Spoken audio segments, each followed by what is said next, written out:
Welcome to the curious, the seekers, and the experts of personality studies. Recently, expressing one's point of view on social media has become more and more challenging unless one is willing to preach the party line, so to speak. We recently recorded a brief discussion of those challenges, some of the implications of those challenges, and some possible solutions for the future. It's a figure in social psychology that you can't really know more than about 150 people personally. It's a cognitive limitation of the mind. You can, I'm sure some people can move beyond that. You may recognize a face from 20 years ago, but to really know somebody, there's a top limit, and they may have arrived at that because it's pretty common knowledge. If you go over 150, then you're having an asymmetrical impact on the public that they may find undesirable if you're promoting a certain ideology that they're not. They're trying to put a lid on. So I've seen this happen. We blazed right through the 100. Do you remember that? It was even, in fact, it was like less than a month ago. We were well below 100, and then during the 4th of July holiday, we zoomed right over it. And we got right up to 150. And then now I see like we'll have 148, and then we'll go down to 146. And then we'll go up to 148. We'll go to one. Now we're at 150. You see what I mean? But we've had some blockbusters, fairly large tweets, that there was one where I had like a 30%, one of ours, I don't know which one, had a 30% engagement rate, and normally that would be you'd get a whole bunch of followers from that, and we didn't get it. We got 2 or 3, and then we lost them.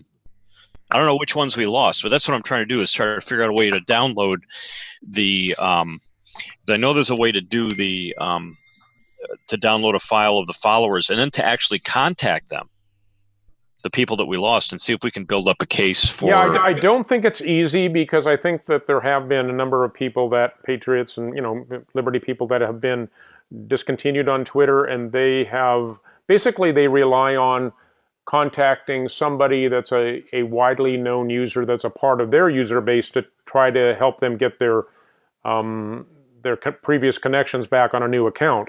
And there doesn't seem to... Yeah. It's a clever strategy. They're just sort of chipping away. You hardly notice it. Well, I'm just using that as an argument to say I don't think an automated way exists to get a quick list of your followers. Oh, it's there. No, it's there. It's an option. It is an option. I don't know how to do it, but I've seen it on the Twitter site.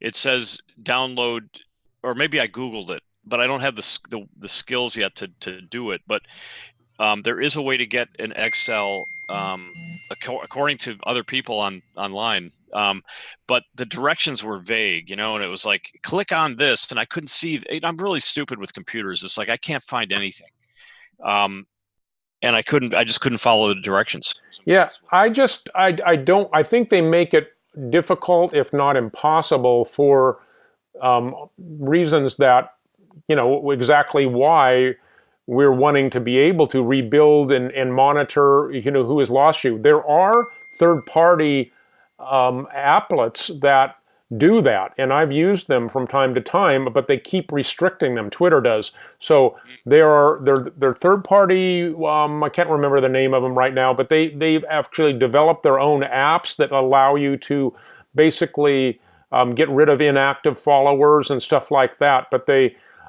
keep getting those utilities keep getting thwarted by Twitter, and because Twitter doesn't really like you to take control. They want to be in control. It's really that obvious.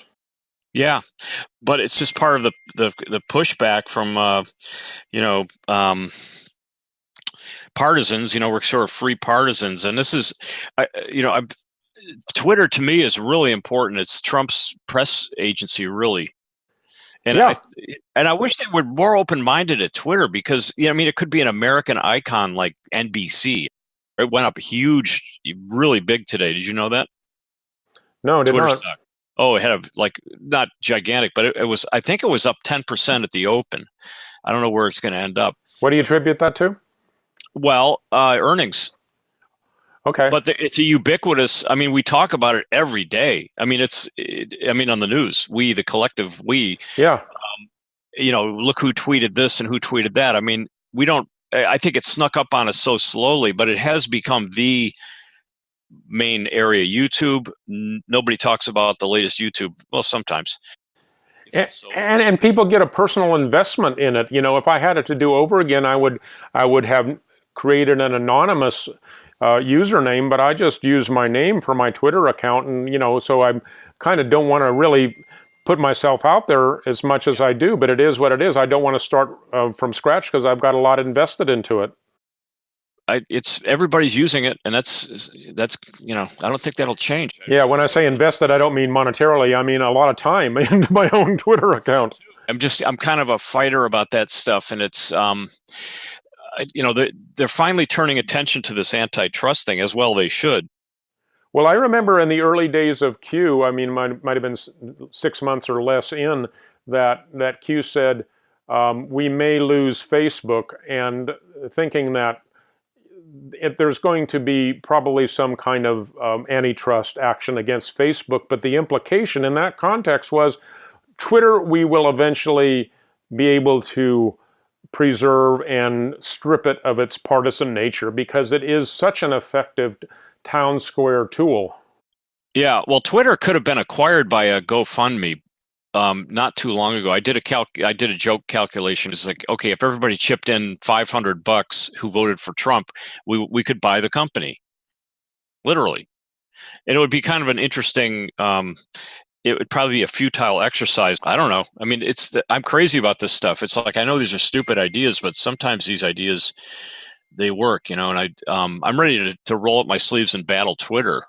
There also is a 5,000 user threshold that I've bumped up against, and you're not allowed to have more than 5,000 unless you have, and nobody knows for sure what it is, but your number of people you follow has to be, within a certain percentage of the number of people that follow you in order for you to break that 5,000 barrier. Yeah, and I don't understand why they're doing that. They're doing a disservice to the stockholders, certainly. They could be expanding that they could have their own YouTube. Well, if it's a public company, why should they be allowed to keep those metrics confidential? That doesn't seem right. It's a public company. I know. Well, plus they're running over government, public monopoly infrastructure. This is the part I've been trying to hammer this home. It's not the fact that they're public companies, but they do have board of directors. They can do what they want, but they've achieved their market dominance by riding on the back of a public monopoly. That's not absolutely. Yeah, Alex Jones makes that point repeatedly. Oh, that's good. Okay, so it's out there. I mean, it's just you never know who thought of it. But the attorneys weren't getting it. I mean, 2 years ago when I started doing this, nobody was talking about antitrust. There were some people that were. I took a couple courses in it in college, so I knew the basics. Of antitrust. Oh yeah, barriers to entry. You learned all the terms, but it's good to. I'm so glad that it's finally getting out there. Well, yeah, and then I think in context, what I was saying about the Q idea was that there probably would be antitrust suits eventually, in the right time, brought against Twitter, but that the end result would not be busting it up, but that it would be making it into a public utility that was actually, neutral. Well, the other thing that I've been thinking of is the word tariff wouldn't be technically correct, but assigning them a tariff with credit for expanded usage.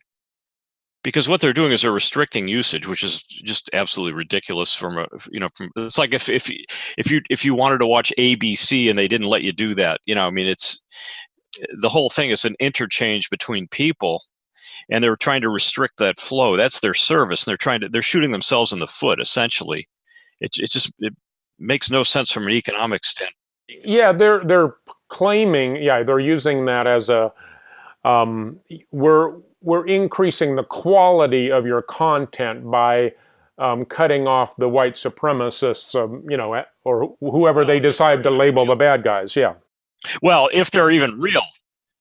So it could be. I mean, that's been my contention all along, is that most of the white supremacists are troll farms that are there to They're not. Yeah, insert name of bad guy here. It doesn't really matter. It's like but that's their argument, is that we increase quality of content by doing this. Well, they can't be both a publisher and a utility. They've got to choose one or the other. Yeah, that's true. Yes, either a curator or a what's the other word? Or public utility, where it's like you own the pipeline or something. Yeah. Yeah, I mean, I could pursue that argument, but there are about 5 different ways to get at this, and the other one is shareholder rights. Is just they're not. The fiduciary duty is being violated. That would be a class action lawsuit. I like the tariffs idea, which nobody's talked about that yet, but actually assigning them a baseline tariff and then reducing it based upon the point of, that's established the baseline as soon as they make it a public entity, and stop restricting the interchange, because there's got to be a way to measure the level of interchange between users. Dear curious seekers and experts, we thank you for joining us. We hope that you have enjoyed this time as much as we have. And if you have, we invite you to click like for this video, subscribe to our channel, and share on social media. Until next time, take care.